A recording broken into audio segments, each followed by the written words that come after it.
General Funston plotted the capture of General Emilio Aguinaldo. On the night of March 6, 1901, he boarded the American warship Vicksburg and docked at Casiguran Bay on March 14. From Palanan, Funston Group reached Aguinaldo's headquarters in Palanan on March 23, 1901. The Macabebe scouts pretended to have been sent by Lacuna, with the American officials as their prisoners. Thus, Aguinaldo had no idea of his impending capture until Tal Placido of the Macabebe scouts embraced him. The Americans then declared the arrest of Aguinaldo and his men in the name of the United States government. Aguinaldo was brought to Manila and presented to then Military Governor General MacArthur Jr., father of General Douglas MacArthur. At Malacañang Palace, on April 19, 1901, he finally pledged allegiance to the United States of America. Military government. General Wesley Merritt was the highest-ranking American official in the Philippines after Spaniards surrendered Manila on August 13, 1898. He established a military government and became the first American military governor of the Philippines. The objectives of the military government are: first, to establish peace and order to Philippines, and the second is to prepare Philippines for civil governance. The government in the Philippines can be classified into opposition and collaboration.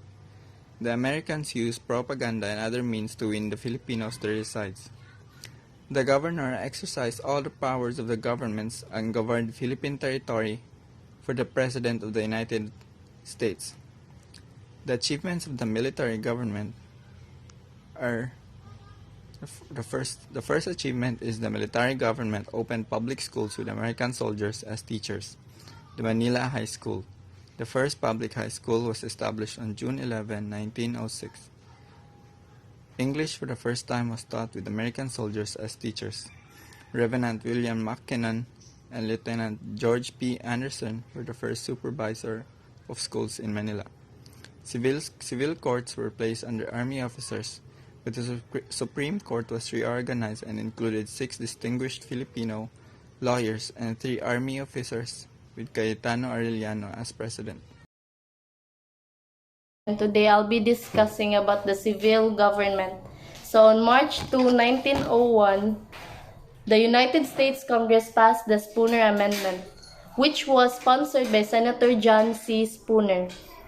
The function of this is that it provided for the establishment of a civil government in the Philippines.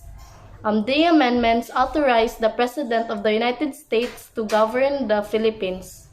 On July 4, 1901, the civil government was inaugurated in Manila with William Howard Taft as its first civil governor. W. H. Taft created the Bureau of Agriculture.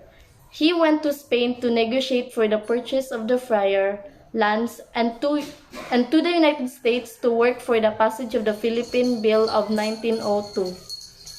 So during Taft's administration, Filipinos were given greater participation in the government. Various key positions were turned over to them. The Filipino jurist Cayetano Arellano was appointed the first Chief Justice of the Supreme Court. Gregorio Araneta was appointed Secretary of Finance and Justice. On July 12, 1902, the United States Congress approved the Organic Act Philippine Bill. The provision of the Philippine Bill of 1902 includes 1. The extension of the Bill of Rights of the Filipino, except the right of trial by jury, and 2. The appointment of 2 Filipino resident commissioners to Washington, which is Benito Legarda and Pablo Ocampo, and 3. The establishment of an elective Philippine Assembly. Sergio Esmeña Sr. of Cebu was chosen as Speaker and Manuel L. Quezon was elected Majority Floor Leader. And 4. The retention of Philippine Commission representing the upper house of the legislature and the Philippine Assembly representing the lower house. On August 19, 1916, the United States Congress enacted the Jones Law signed by President Woodrow Wilson. The law was authored by Congressman William Atkinson and Resident Commissioner Manuel L. Quezon.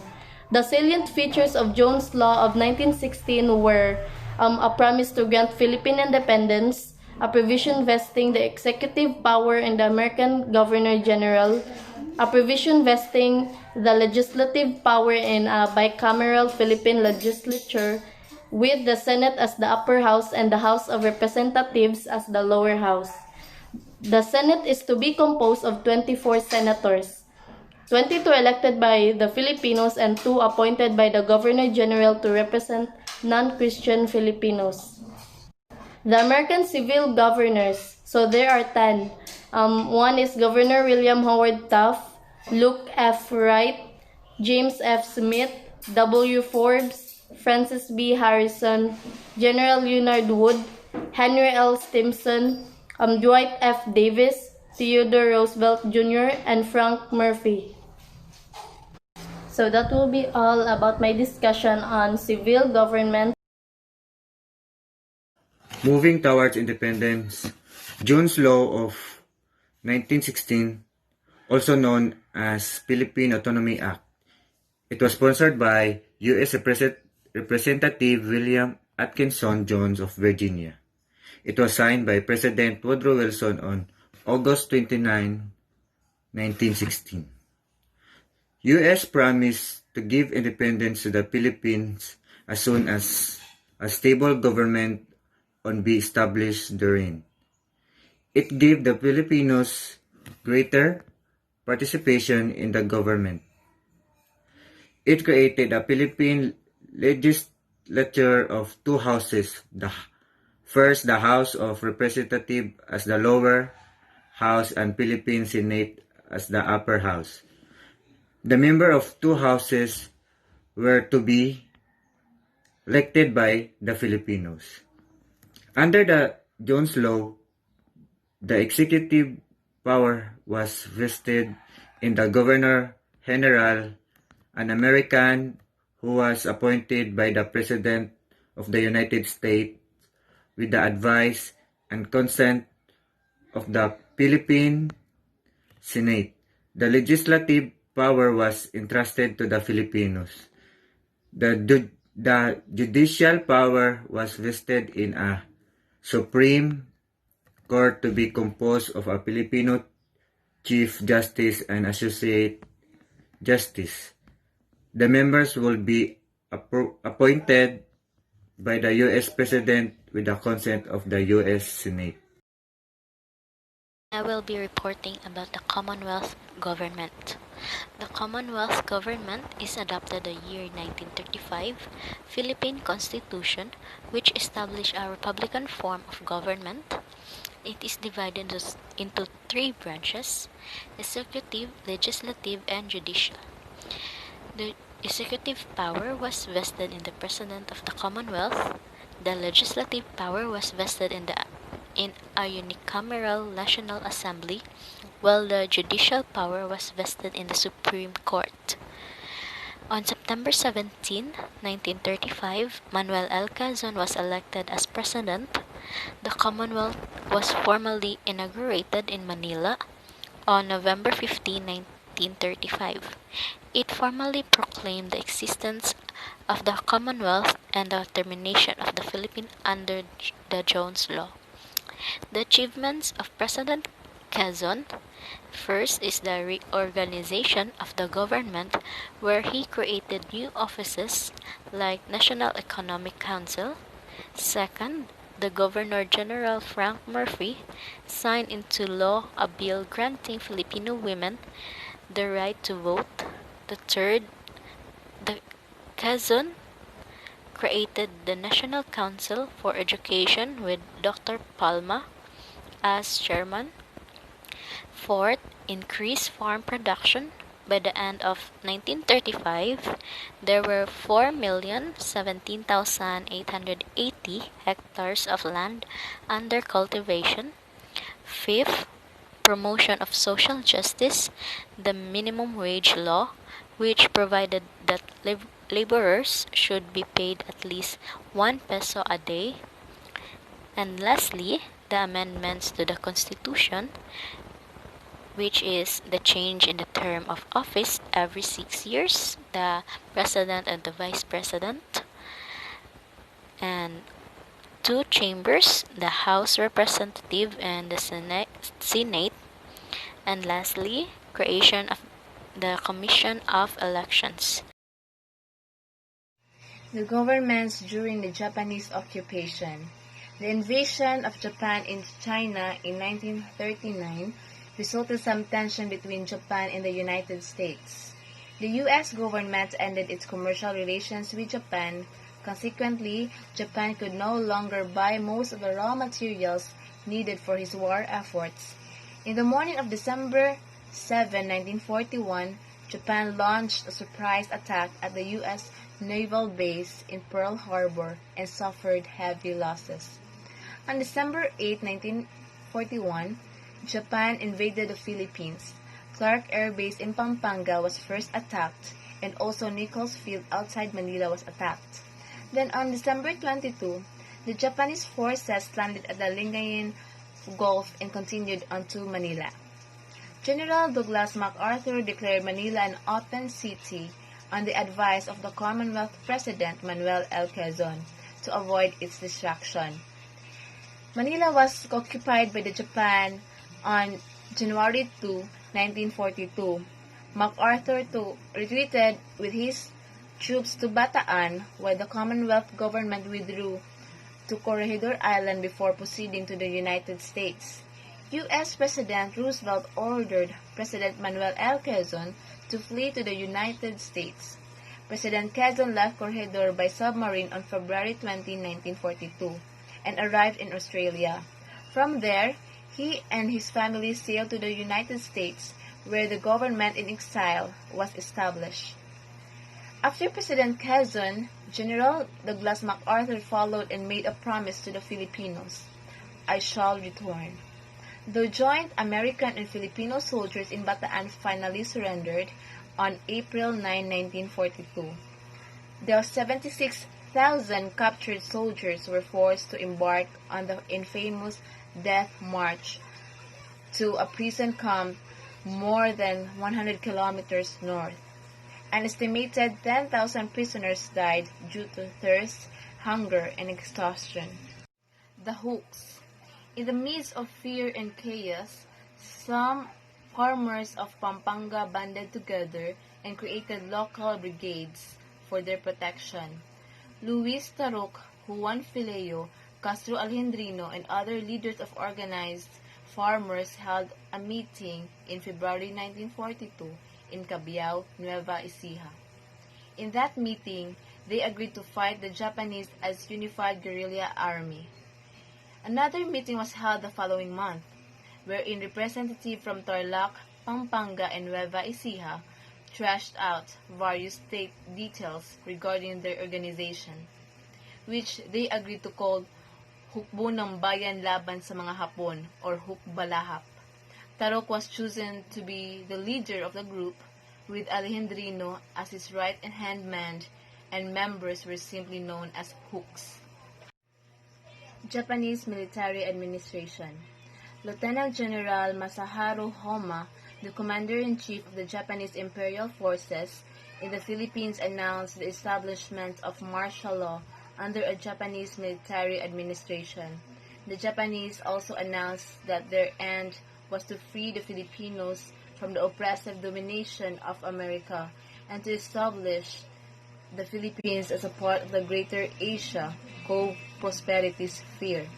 There were many Filipinos who resisted to collaborate with the Japanese, and one of such was Jose Abad Santos, the Chief Justice of the Supreme Court.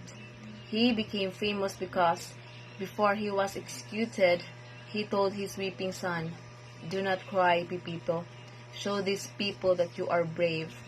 And it is a rare opportunity for me to die for our country. Not everyone is given that chance." The Philippine Executive Commission. In accordance with the instruction of Manuel Quezon to George Vargas, the Filipino officials in Manila were told to enter into agreements and compromises with the Japanese to mitigate the sufferings of the people under the ironclad rule of the Japanese.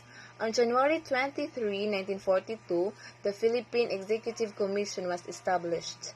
The following month, an election held for members of the Preparatory Commission for Philippine Independence or PCPI.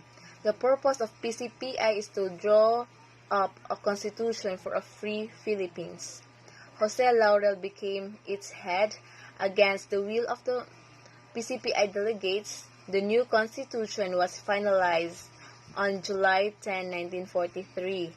2 months later, it was ratified by the Calabapi, which was the only political party allowed to exist at that time. Calabapi is the acronym for Kapisanan sa Paglilingkod sa Bagong Pilipinas. The new constitution, which noticeably lack of Bill of Rights, contained 12 articles lifted from the 1935 Constitution that fitted the wishes of the Japanese. It was meant to be in effect only temporarily while the Philippines is still in chaos. After the war, a new constitution would again be drafted for a new Philippine Republic. The Philippine Executive Commission chairman was George B. Vargas. It was composed of 6 departments. Each was headed by a Filipino commissioner who had served in the Commonwealth government. They were as follows: Jose P. Laurel, Commissioner of Justice; Claro M. Recto, Education, Health, and Public Welfare; Benigno S. Aquino, Commissioner of Interior; Antonio de las Alas, Finance; Rafael Alunan, Agriculture and Commerce; Quintin Paredes, Public Works and Communication. The Second Republic. On September 20, 1943, the Calabapi, under the leadership of its Director General Benigno Aquino Sr., held a party convention to elect 54 members of the National Assembly. The assembly was actually made up of 108 members, but half of this number was composed of incumbent governors and city mayors. Jose P. Laurel was elected as President of the Second Republic. The First Republic was Aguinaldo Manuel's Republic, and both Benigno Aquino Sr. and Ramon Avancena as a Vice President. The new republic was inaugurated on October 14, 1943, on the front steps of the Legislative Building in Manila. The Philippine flag was hoisted as the national anthem was played. Meanwhile, the Japanese started using propaganda to gain the trust and confidence of Filipinos who refused to cooperate with them. They hung giant posters and distributed their materials that contained such slogans as "The Philippines belong to the Filipinos." They also used newspapers, movies, and others to publicize the same idea. Promoting Japanese propaganda was one of the main objectives of the Calabapi, but still, Japanese failed to gain the trust of the Filipinos.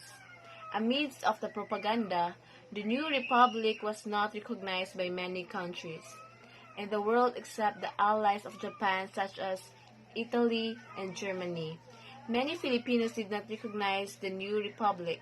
They felt that the new republic was merely a puppet government. General Douglas MacArthur returns. From Australia, Allied forces slowly advanced toward the Philippines, bombing several Japanese strongholds until they regained control of areas previously occupied by the enemy. The bombings began on September 20, 1944, and barely a month later, on October 20, 1944, the Americans landed triumphantly in Leyte. Once ashore, General Douglas MacArthur said, "I have returned." Sergio Osmeña was part of MacArthur's group.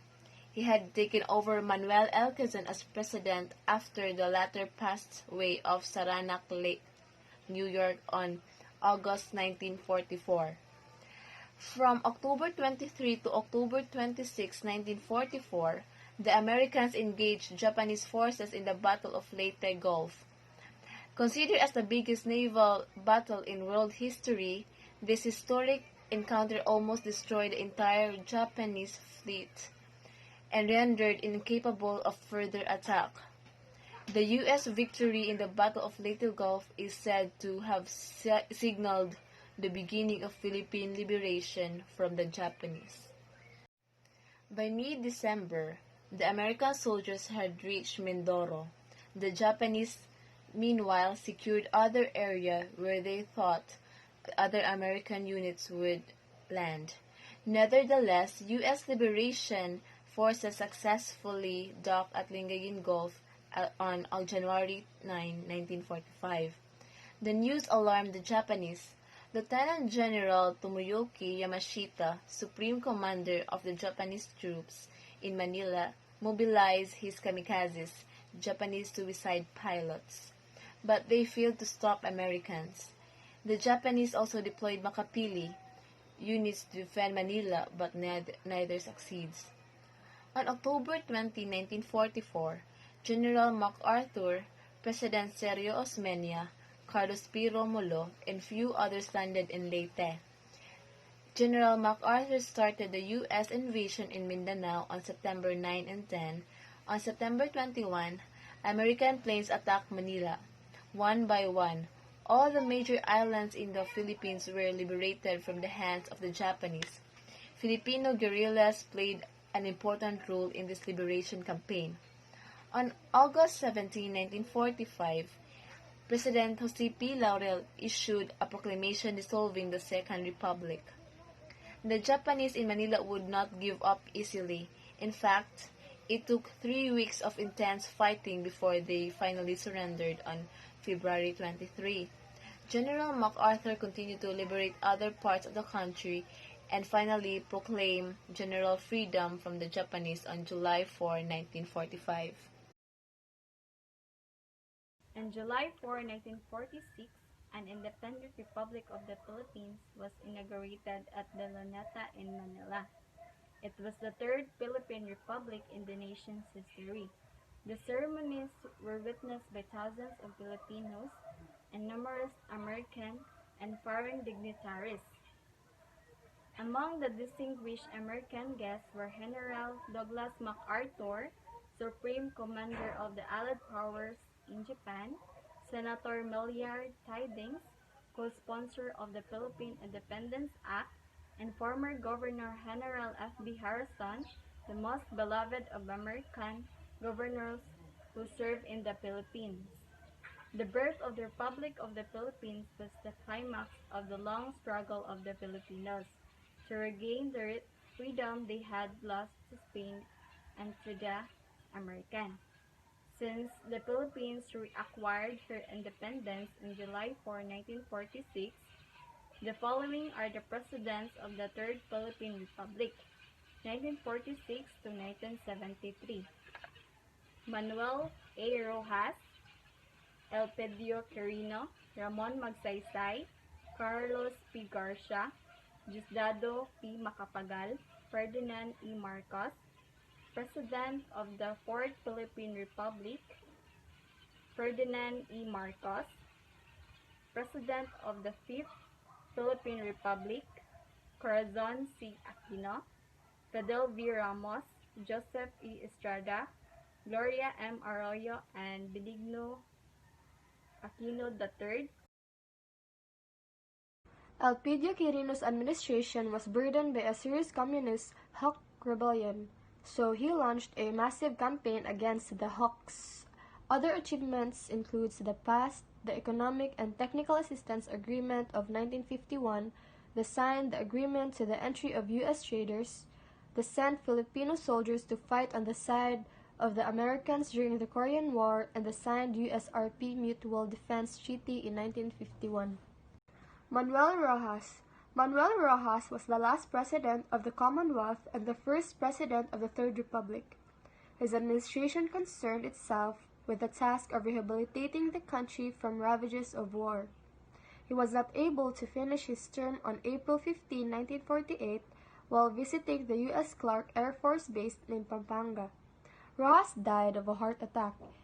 He was succeeded by his Vice President Elpidio Quirino, and his and his achievements are the release of war damage payments, the signing of USRP Assistance Pact, the ratification of USRP Military Bases Agreement, and the offering of general amnesty to Hukbalahap. Ramon Magsaysay was one of the most beloved leaders. Sincere attention and care he showed to the common people made him popular. He is credited with the surrender of the Hooks. He restored the people's faith in democracy and brought the government closer to the people, successfully negotiated RP-US trade relation that culminated in the signing of the L'Oreal-Langley Trade Agreement of 1956. During his term, Japan agreed to pay war reparations to the Philippines over a 20-year period for the damage inflicted by the Japanese during the World War II.